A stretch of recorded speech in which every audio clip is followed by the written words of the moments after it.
Welcome to Sri Balaji Education Ganeri Shikar.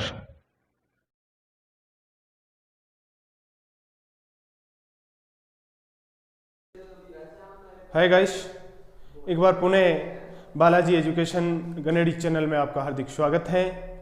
मैं रामनेश जाखड़। आज का हमारा पॉइंट है टेंस का दूसरा पार्ट, प्रेजेंट सिंपल का दूसरा पार्ट। आज मैं आपको सिंपल प्रेजेंट के दूसरे पार्ट अर्थात इंट्रोगेटिव सेंटेंस बताने जा रहा हूं। मैंने पिछले वीडियो में आपको सिंपल प्रेजेंट का अफर्मेटिव व नेगेटिव सेंटेंस बताया था। आज मैं आपको इंट्रोगेटिव सेंटेंस बताने जा रहा हूं। यदि आप मेरे और वीडियो देखना चाहते हैं तो हमारे channel Balaji education Ganeri channel को सब्सक्राइब जरूर करें। और इस वीडियो के बारे में भी यदि आपको कोई सुझाव डालना हो तो कमेंट बॉक्स में जा करके वहां पर अपना सुझाव डाल सकते हैं। तो चलिए आज की क्लास शुरू करते हैं। फ्रेंड्स, जैसा कि सिंपल प्रेजेंट टेंस हम पढ़ रहे थे,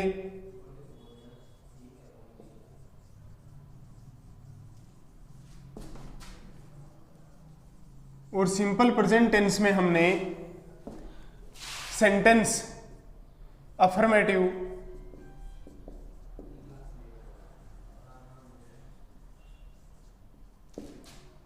दूसरा नेगेटिव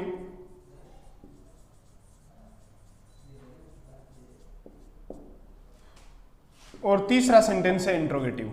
अफर्मेटिव और नेगेटिव सेंटेंस हमने कल पढ़ लिया था या पिछली क्लास में पढ़ लिया था। आज हमारा पॉइंट है इंट्रोगेटिव सेंटेंस।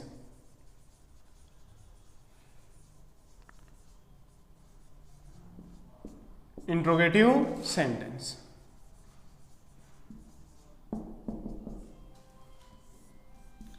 डियर, सबसे महत्वपूर्ण सेंटेंस है ये। ध्यान से आप देखना, पढ़ना। Interrogative sentence, there are two types of interrogative sentence.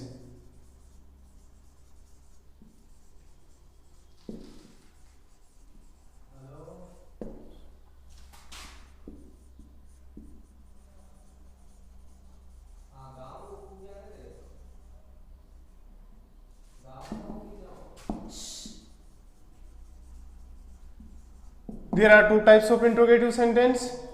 पहला जो टाइप होता है वो होता है WH वर्ड। WH word. दूसरा है हेल्पिंग वर्ब।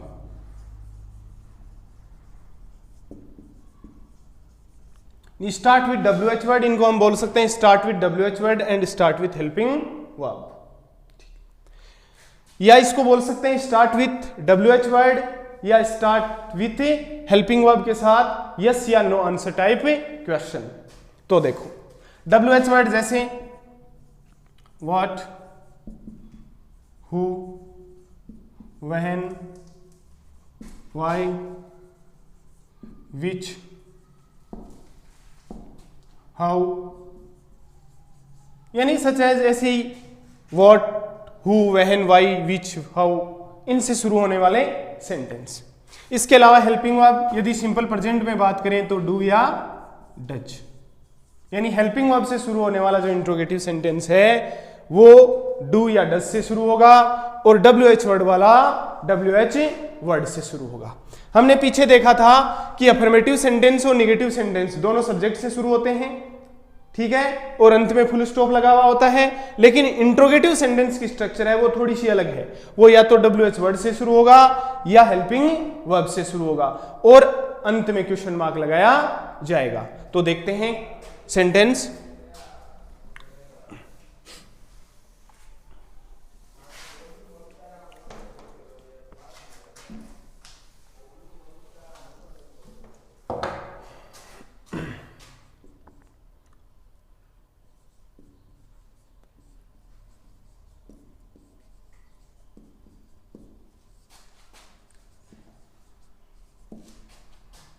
एक सेंटेंस है आपके समक्ष, राम क्या खाता है,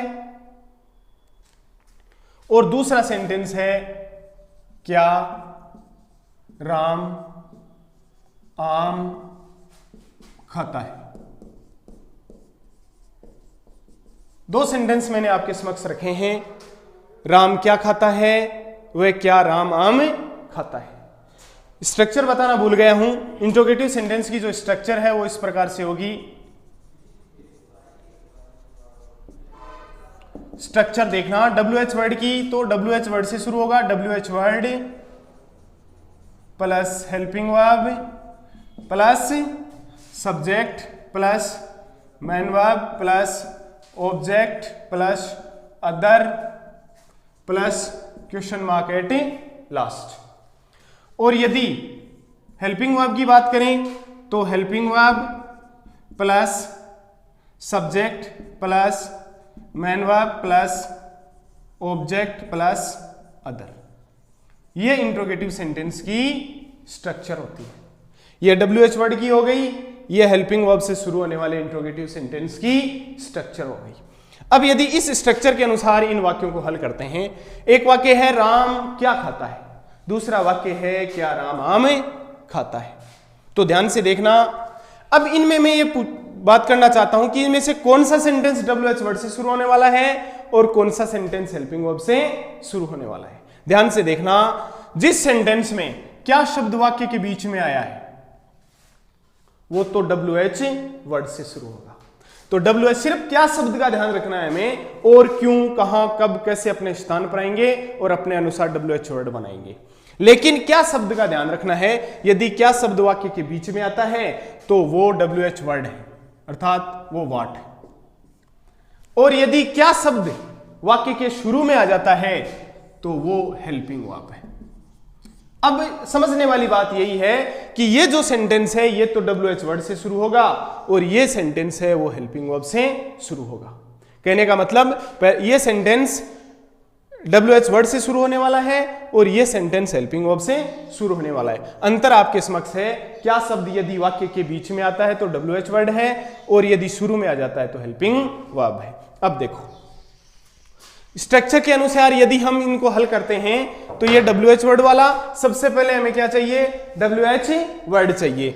तो देखो सबसे पहले WH वर्ड व्हाट, उसके बाद हेल्पिंग वर्ब।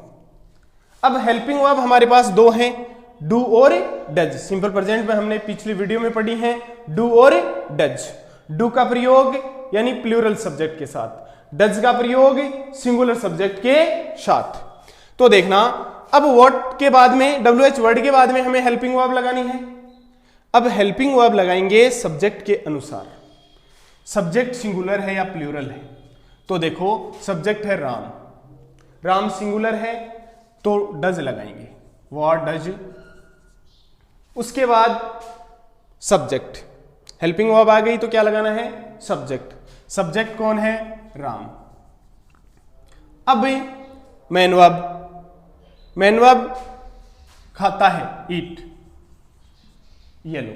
इसके बाद बस यहीं पर इसी वर्ब पे सेंटेंस समाप्त हो जाता है। व्हाट डज राम ईट, राम क्या खाता है। एक सेंटेंस है क्या राम आम खाता है। देखो यहां पर क्या शब्द वाक्य के शुरू में आया है, तो ये हेल्पिंग वर्ब से शुरू होने वाला हो गया। हेल्पिंग वर्ब से शुरू होने वाले वाक्य की स्ट्रक्चर आपके समक्ष है। तो सबसे पहले हेल्पिंग वर्ब लेनी है। हेल्पिंग वर्ब वही बात, दो हेल्पिंग वर्ब है, डू या डज। डू लें या डज लें इसका निर्णय सब्जेक्ट ही करेगा, तो सब्जेक्ट के अनुसार डज आएगी, डज। उसके बाद सब्जेक्ट, सब्जेक्ट कौन, राम। व्हाट डज राम या डज राम ईट, क्या, उसके बाद ऑब्जेक्ट मैंगो। अब देखो at last question mark. Interrogative sentence की पहचान, शुरू में WH वर्ड या हेल्पिंग वर्ब, अंत में क्वेश्चन मार्क, दोनों पहचान आप जरूर चेक करोगे। अब देखो व्हाट डज राम ईट, इसमें व्हाट का आंसर गायब है। जैसे मैंने इसका आंसर दिया कि राम आम खाता है, राम क्या खाता है, राम आम खाता है, तो व्हाट का आंसर यहां पर गायब है, ऑब्जेक्ट नहीं है। इस वाक्य में जैसे हेल्पिंग वर्ब से बनाया गया है, does Ram eat mango, Ram क्या खाता है, क्या राम आम खाता है, सॉरी क्या राम आम खाता है। तो इसका आंसर कैसे देंगे, यस या नो में। यदि खाता है तो हम आंसर देंगे यस, राम ईट्स मैंगो। क्योंकि यदि आंसर देंगे तो अफर्मेटिव सेंटेंस बनेगा। हमने आंसर दिया, यस में दिया, अफर्मेटिव में दिया, तो सेंटेंस अफर्मेटिव बना, इसलिए वर्ब के अंत में एस या ईएस लग गया, हेल्पिंग वर्ब का प्रयोग नहीं हुआ। ठीक है। और यदि इसी का आंसर हम निगेटिव में दें तो सेंटेंस बनेगा no, Ram does not eat mango. नहीं, राम आम नहीं खाता है। अब नो में आंसर देते ही ये क्या हो गया, निगेटिव बन गया। अब निगेटिव बनेगा तो हेल्पिंग वर्ब साथ आएगी, राम के अनुसार या सब्जेक्ट के अनुसार हेल्पिंग वर्ब डज आ गई, उसके बाद नोट लगा दिया, उसके बाद वर्ब आ गई, उसके बाद ऑब्जेक्ट आ गया। अब मैं आगे बढ़ता हूं इन सेंटेंसों को छोड़कर।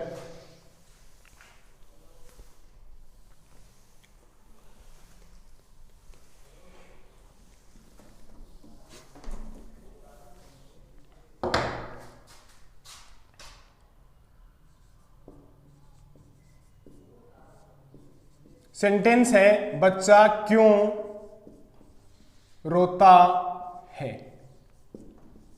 इंट्रोगेटिव सेंटेंस है, बच्चा क्यों रोता है। सेंटेंस को यदि स्ट्रक्चर के अनुसार हल करेंगे तो सबसे पहले WH वर्ड, WH वर्ड यहां पर ये है, क्वेश्चन ये है क्यों, जिसको क्या बोलते हैं, वाई। उसके बाद helping verb, helping verb subject के अनुसार लेनी है, तो व्हाई डज चाइल्ड वीप, अंत में क्वेश्चन मार्क। WH वर्ड आ गया, उसके बाद हेल्पिंग वर्ब आ गई, उसके बाद सब्जेक्ट आ गया, सब्जेक्ट के बाद वर्ब आ गई।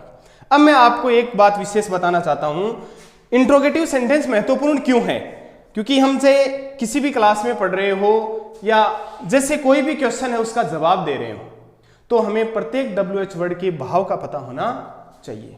जैसे पीछे बात की थी हमने व्हाट की, तो व्हाट का आंसर होता है ऑब्जेक्ट प्राय, कि जिस क्वेश्चन में व्हाट लगा हुआ होता है या व्हाट से शुरू होने वाला जो WH वर्ड वाला क्वेश्चन है उसमें ऑब्जेक्ट नहीं मिलेगा, अर्थात ऑब्जेक्ट उसका आंसर होगा। यहां पर जैसे मैंने वाई लगा रखा है, तो इसका क्या आंसर होगा, कारण, क्यों, रीजन बताना है। जैसे वेयर से शुरू होने वाला कोई WH वर्ड हो, वेयर डू यू लिव, तुम कहां रहते हो, तो इसका मतलब क्या पूछ रहा है, जगह पूछ रहा है, स्थान पूछ रहा है, वेयर डू यू लिव। तो वेयर का आंसर क्या हो गया, स्थान, जगह, स्थान के बारे में पूछ रहा है। यदि वेहन पूछ लिया तो वेहन का मतलब कब, समय पूछ रहा है, यानी क्या पूछ रहा है, समय पूछ रहा है। हाउ, कैसे, यानी तरीका पूछ रहा है, काम करने का तरीका पूछ रहा है। तो प्रत्येक WH वर्ड का अपना भाव होता है, उस भाव के अनुसार हमें आंसर देना होता है। अब सपोज कीजिए कि मैंने क्वेश्चन बनाया है बच्चा क्यों रोता है, और हमें इसका जवाब देना है कि बच्चा भूखा है इसलिए रोता है, सपोज करो, ठीक है ना। तो सबसे पहले कोई भी क्वेश्चन बना हुआ होता है उसको हमें अफर्मेटिव में चेंज करना होता है, सबसे पहली बात तो ये। और जो वाई से शुरू होने वाला जो इंट्रोगेटिव सेंटेंस है उसको तो बड़ा इजीली हम बदल सकते हैं, सबसे पहले उसको अफर्मेटिव में बदल लो। तो मैं इसका आंसर दे रहा हूं, देखो आप ध्यान से देखना। एक बात विशेष होती है कि जिस टेंस में हमें क्वेश्चन पूछा जाता है प्राय उत्तर भी उसी टेंस में दिया जाता है। सिंपल प्रेजेंट में हमें क्वेश्चन पूछ रहा है तो सिंपल प्रेजेंट में इसका प्राय उत्तर दिया जाएगा। तो देखो मैं इसको अफर्मेटिव बनाता हूं, तो अफर्मेटिव बनाने का मतलब क्या हुआ, सब्जेक्ट को पहले लेंगे, तो सब्जेक्ट है चाइल्ड, तो चाइल्ड। अब वर्ब, क्योंकि अफर्मेटिव बना रहे हैं तो वर्ब चाहिए सब्जेक्ट के बाद, हेल्पिंग वर्ब तो आएगी नहीं, वर्ब है वीप, तो चाइल्ड, वीप का क्या हो जाएगा, वीप्स, क्योंकि सिंगुलर है, बच्चा रोता है, सेंटेंस बन गया। अब हमें कारण बताना है, कारण बताना है क्यों रोता है, मान लो वो भूखा है इसलिए रोता है, तो बिकॉज लगाओ, क्योंकि BECAUSE, because child weeps because he is hungry.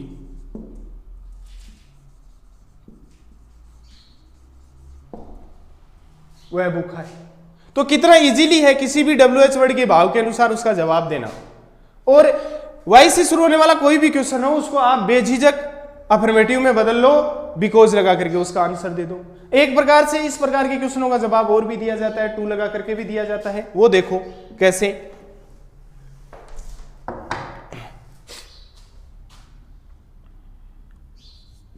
जैसे एक क्वेश्चन है, तुम विद्यालय क्यों जाते हो। एक क्वेश्चन बनाया, तुम विद्यालय क्यों जाते हो।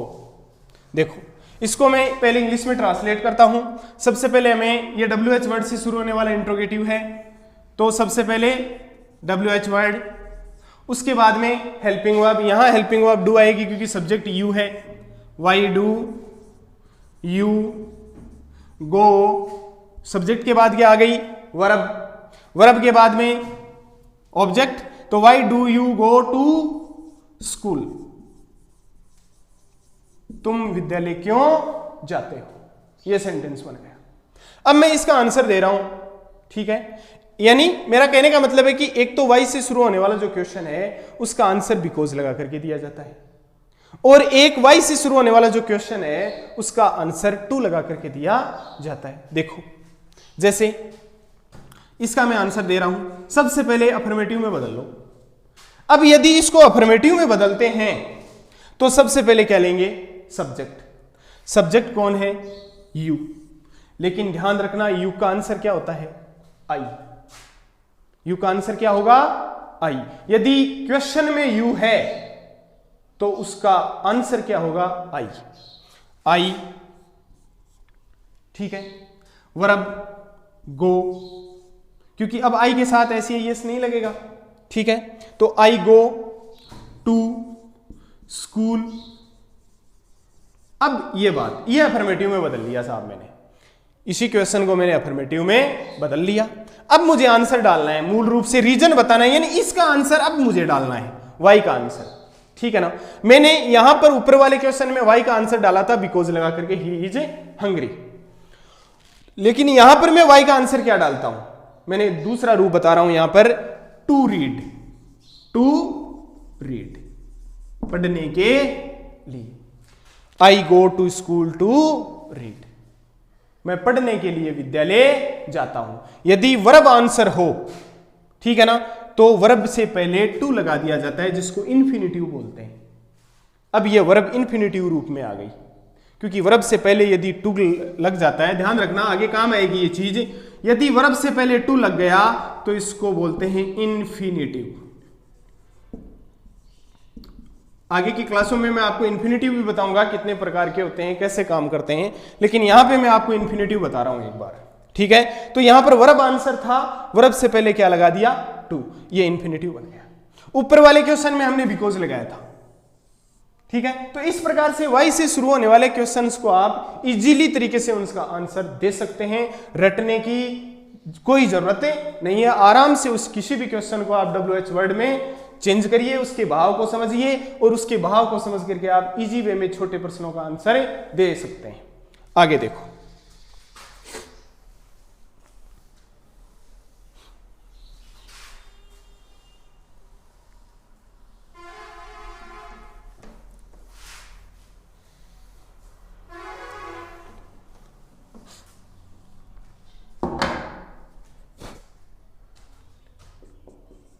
जैसे एक सेंटेंस है, तुम कहां रहते हो।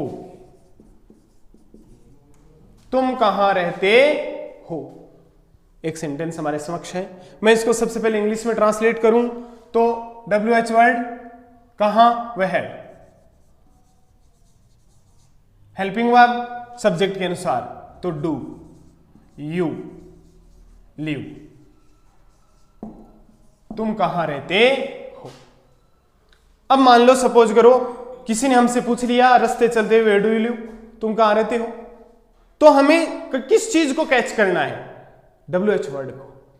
पूछा क्या है उसने, WH वर्ड मैंने वेयर का आंसर भी आपको बताया था। वेयर का आंसर क्या होता है, स्थान, जगह पूछ रहा है अगला, ठीक है। तो देखो मैं सबसे पहले इसको अफर्मेटिव में ट्रांसलेट करता हूं, तो वही बात पीछे वाले सेंटेंस की बात ही, यू का आंसर क्या होता है आई। तो मैं इसको ट्रांसलेट कर रहा हूं, देखो आंसर दे रहा हूं आई लिव। ऐसे यस लगेगा नहीं। मैंने एक बात भी बताई थी कि यदि सिंपल प्रेजेंट में आपको क्वेश्चन पूछ रहा है तो उत्तर भी सिंपल प्रेजेंट में, पास्ट सिंपल में पूछ रहा है तो आंसर भी पास्ट सिंपल में, अर्थात जिस टेंस में क्वेश्चन पूछेगा जवाब आपको प्राय उसी टेंस में देना है। तो आई लिव ये मैंने अफर्मेटिव में बदल दिया। अब हमें जगह बतानी है, ठीक है ना, जो ऑब्जेक्ट का काम करेगी। आई लिव जैसे जयपुर रहता हूं तो इन जयपुर। तो इस प्रकार से आप किसी भी WH वर्ड वाले क्वेश्चन का जवाब इजी रूप से दे सकते हैं, ठीक है ना। अब मैंने देखो या हमने यहां पर क्या किया है, कुछ नहीं किया है। आई यहां से लिया था, ये लीव पहले से था, हमने ऐड क्या किया, सिर्फ वेयर का आंसर इन जयपुर, और कुछ नहीं ऐड किया, सब कुछ उसी में दिया हुआ था, ठीक है। तो इस प्रकार से हम किसी भी WH वर्ड वाले क्वेश्चन का जवाब दे सकते हैं। अब देखो, अब एक दो हेल्पिंग वर्ब वाले और देख लेते हैं, ठीक है।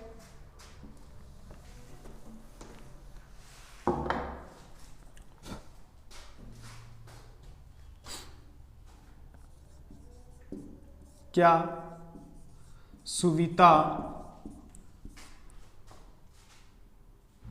भोजन पकाती है?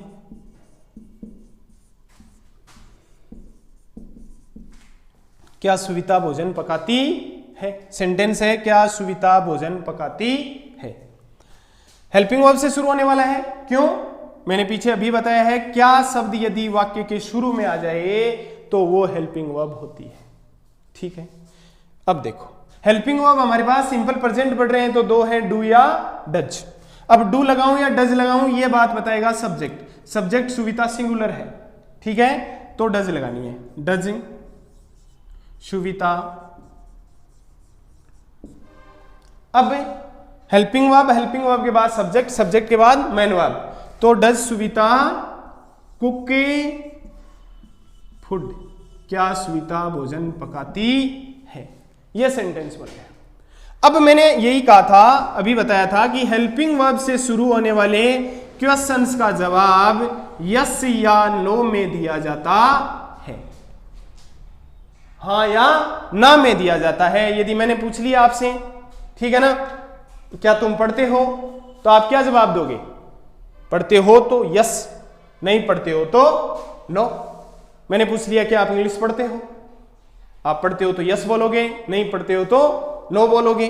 तो वही सिस्टम है, हेल्पिंग वर्ब से शुरू होने वाले क्वेश्चंस का जवाब यस या नो में दिया जाता है। अब मैं दोनों रूपों में इसका जवाब दे देता हूं। देखो, यदि यस में देते हैं तो यस में उत्तर दे रहे हैं तो उसी फिर क्वेश्चन को आप अफर्मेटिव में बदल दो। Yes Suvita cooks food. अब देखो कुक का क्या हो गया, यानी कुक्स। क्यों? क्योंकि अब हेल्पिंग वर्ब हट गई और सेंटेंस अफर्मेटिव बन गया। अफर्मेटिव बनाया तो सब्जेक्ट सिंगुलर, तो वर्ब के अंत में एस या ईएस। और यदि इसी का जवाब मैं नो में दूं कि नहीं साहब, तो Suvita does not cook food, ये लो सर, यस या नो में आंसर दे दिया, ठीक है। तो इस प्रकार से आप इजी तरीके से इंट्रोगेटिव सेंटेंस को आप हल कर सकते हैं, चाहे आपके बुक के क्वेश्चंस हो, ठीक है ना, चाहे अन्य कोई वोकैबुलरी हो, आप इजीली इनको हल कर सकते हैं। मैं आगे बढ़ता हूं।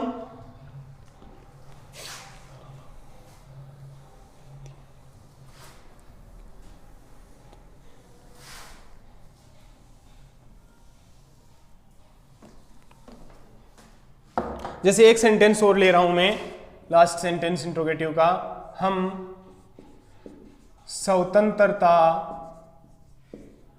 दिवस कब मनाते हैं?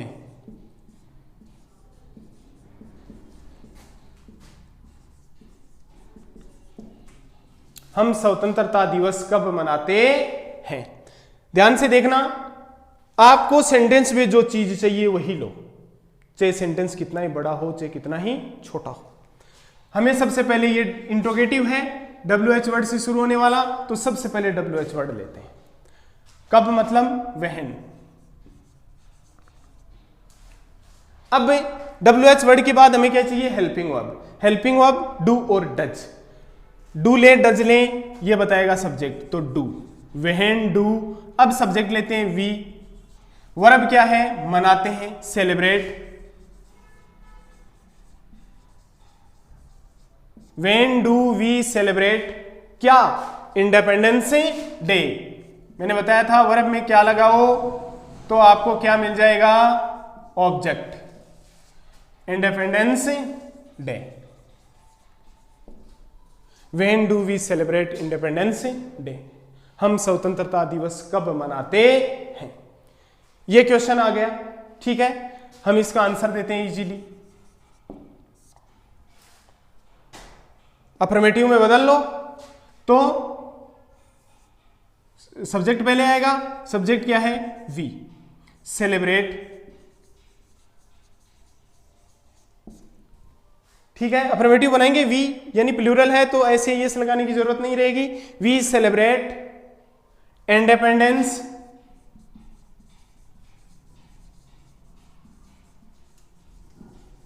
डे ऑन, कब मनाते हैं, 15 अगस्त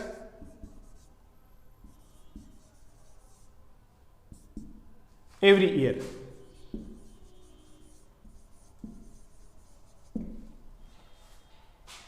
कब मनाते, अब मैंने वहन का आंसर देखो क्या दिया, और सब चीजें क्वेश्चन से ली गई हैं। वी मैंने सब्जेक्ट क्वेश्चन से लिया, सेलिब्रेट पहले से वर्ब थी, इंडिपेंडेंस डे पहले से था। मैंने सिर्फ क्या किया है, वहन का आंसर दिया है, और वहन का आंसर क्या है, ये, बस, और कुछ नहीं किया।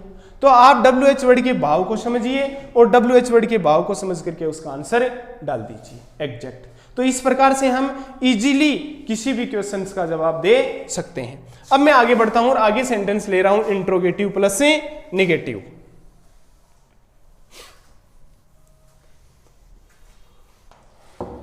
लास्ट सेंटेंस इंट्रोगेटिव प्लस से negative.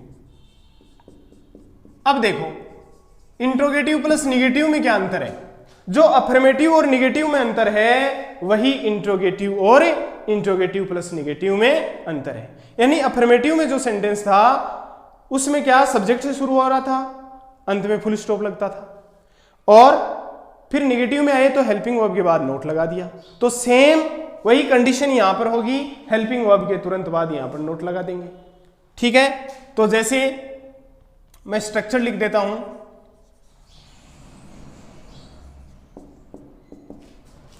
WH word plus helping verb plus subject plus note. आप नोट को सब्जेक्ट्स के बाद भी लगा सकते हैं, और यदि 3 नंबर रूल को फॉलो करें तो हेल्पिंग वर्ब के बाद भी लगा सकते हैं। हेल्पिंग वर्ब या नोट को पहले ही ले लो, WH word plus helping verb plus not plus subject plus main verb plus object plus other और plus question mark at last. Helping verb से होगा उसमें सेम वही कंडीशन, हेल्पिंग वर्ब पहले आ जाएगी, फिर सब्जेक्ट ले लो, फिर नोट ले लो, और फिर मेन वर्ब ले लो, उसके बाद ऑब्जेक्ट और उसके बाद other, question mark at last. अब दोनों स्ट्रक्चर्स को मिलाओ, जैसे इंट्रोगेटिव की स्ट्रक्चर थी और इंट्रोगेटिव प्लस नेगेटिव की थी, मात्र अंतर किसका है, नोट का। ये नोट इसमें एडवांस है और कुछ नहीं, ठीक है ना। तो जैसे एक सेंटेंस है, क्या राम आम नहीं खाता है, क्या राम आम नहीं खाता है। अब देखो इंट्रोगेटिव सेंटेंस है लेकिन इसमें साथ में नोट भी लगा हुआ है, तो ये इंट्रोगेटिव प्लस से नेगेटिव हो गया, ठीक है। और इंट्रोगेटिव में भी कौन सा, 2 प्रकार, WH वर्ड और हेल्पिंग वर्ब। हेल्पिंग वर्ब वाला है ये, क्योंकि इसमें क्या शब्द वाक्य के शुरू में लगा हुआ है, तो हेल्पिंग वर्ब लीजिए, helping verb does, Ram note eat mango, easily बन गया, स्ट्रक्चर मिला लो। हेल्पिंग वर्ब के बाद सब्जेक्ट, सब्जेक्ट के बाद नोट, नोट के बाद मैन वर्ब और मैन वर्ब के बाद ऑब्जेक्ट। अदर पार्ट इसमें है नहीं, एट लास्ट क्या लगा दिया, क्वेश्चन मार्क। तो इस प्रकार से हम इंट्रोगेटिव प्लस नेगेटिव सेंटेंस को भी हल कर सकते हैं। तो चलिए, मेरे अनुमान से ये इंट्रोगेटिव सेंटेंस के एग्जाम्पल पर्याप्त हैं और मैं आगे के मेरे किसी एक वीडियो में स्पेशली एक दिन इंट्रोगेटिव सेंटेंस के बारे में आपको और विस्तार से बताऊंगा। तो चलिए, आज की क्लास यहीं खत्म होते हैं। नेक्स्ट जो पॉइंट बचा है वो है uses of simple present tense और इसके अलावा एडवर्ब, वो मैं आपको आगे की वीडियो में बताऊंगा। और मेरी आगे की वीडियो आप प्राप्त करने के लिए बालाजी एजुकेशन गणेड़ी चैनल को सब्सक्राइब जरूर करें। धन्यवाद। Thanks for visit Shri Balaji education Ganeri Sikar.